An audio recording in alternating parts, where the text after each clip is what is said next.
All right, hey everybody. I've received several comments, complaints, desires, requests to get back on the dailies, and so I can't promise dailies. I do a lot of traveling right now, but I'm gonna do my best to do as close to that as I can right now. And so it looks like the last time I did a daily was on January 20th. It was the 20th entry to our routine. So I'm gonna go back in time. So I'm recording this on February 20th, but I'm going to go back in time and read you January 22nd. I think it's far more important that we do these things in order than we do them on the day that they are dated. So we're going to start reading. One is the Daily Reflections for Highly Effective People by Stephen R. Covey. And he writes, effectiveness lies in what I call the PPC balance. P stands for production of desired results, or the golden eggs. PC stands for production capability, the ability or asset that produces the golden eggs, the goose. So I mean, he comes back to this concept of P and PC, production and production capability, several times throughout the year. You know, the golden eggs are what we expect, and the goose is the thing we need to take care of to produce those assets. And if you read his book, the example he uses a lawnmower. And if you just mow your lawn and mow your lawn and mow your lawn, eventually you're going to break your mower. You have to at least do some maintenance, change its oil, put gas in it, change the belt, sharpen the blades, stuff like that. For me, the example that rings more true is that of our cars.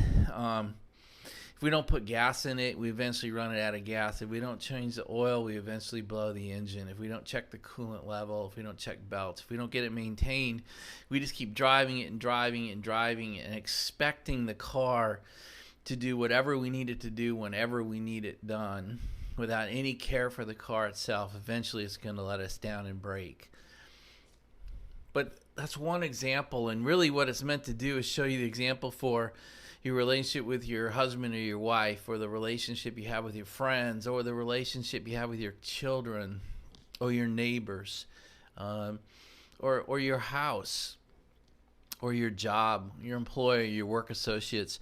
Are you just taking from those situations? Are you just expecting them to produce for you when you need them to produce, and you're really not putting anything back into it? And so that's the whole way I read that is, are you only worried about the production that these assets can produce for you, or are you taking care of the production capacity or production capability?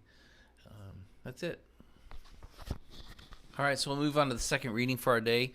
This comes to us from Napoleon Hill's Positive Action Plan.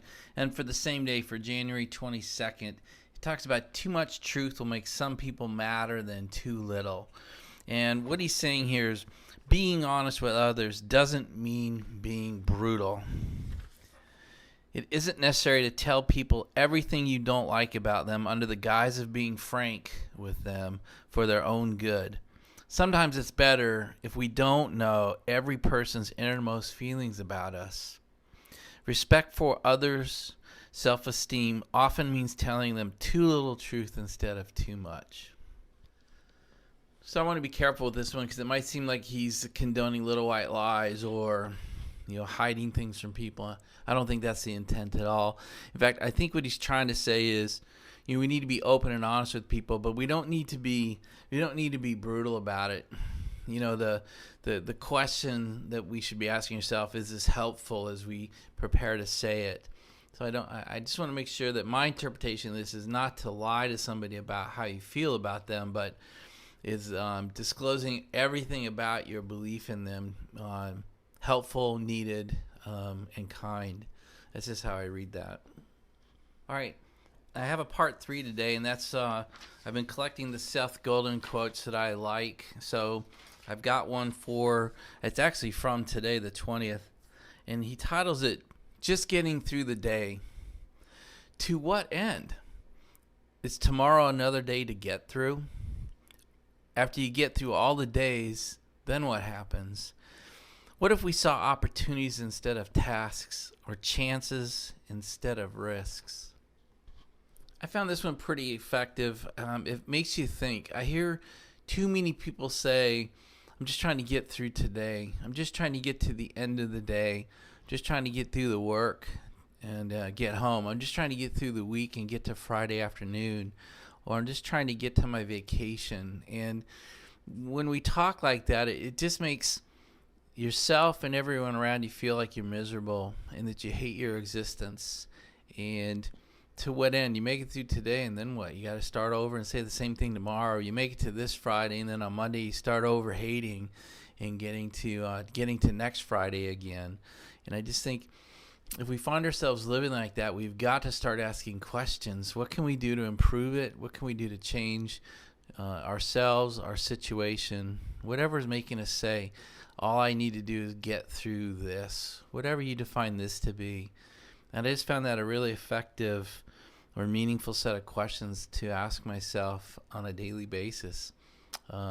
Fortunately, I don't feel that way. I mean, I'm not trying to just get through this day to get to tomorrow or get through this week to get to my next trip or anything like that. So I've spent decades moving away from that kind of thinking, that kind of talk. But if you find yourself in that cycle, it really is a red flag to start asking yourself questions about what can you do to change your life so that you don't feel that way any longer.